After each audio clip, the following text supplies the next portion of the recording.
Guys, gagawin ko yung sa akong computer na nasira.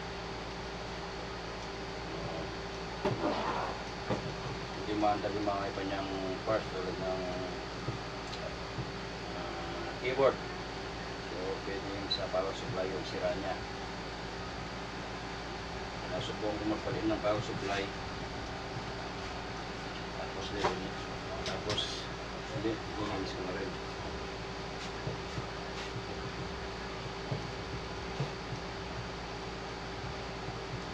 Mahirap kong maghanap ng sakit ng isang computer. Tulad nito, papakasakali na ako sa power supply.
Bali, ang sira po kasi nito, yung kanyang keyboard, naglalag.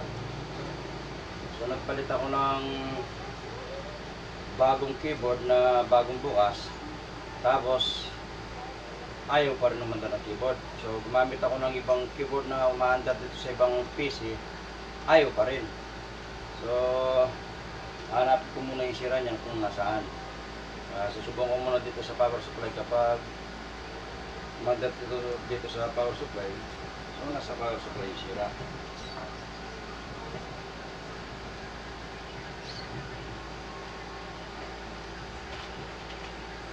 Para tayong doktor na maghanap ng sakit niyan.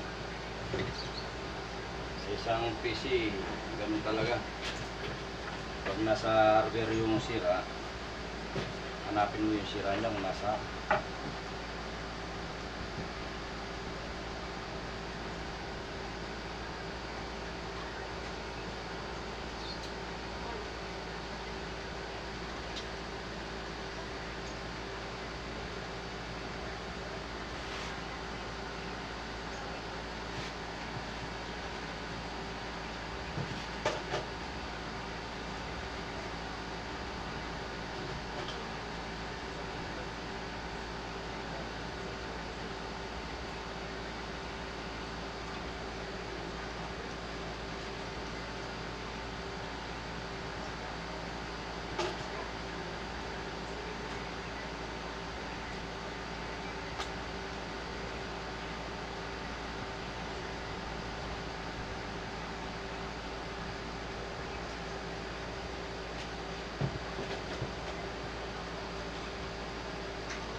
Bali, ito po, nilinis ko sa pinapat ko ng 2 oras sa tubig na may joy.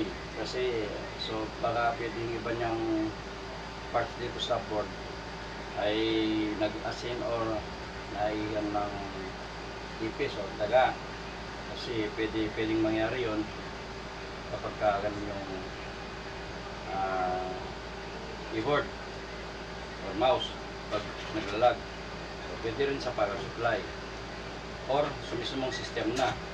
Kapag gano'n pa rin, wala pa rin ito, so i-reformat ko.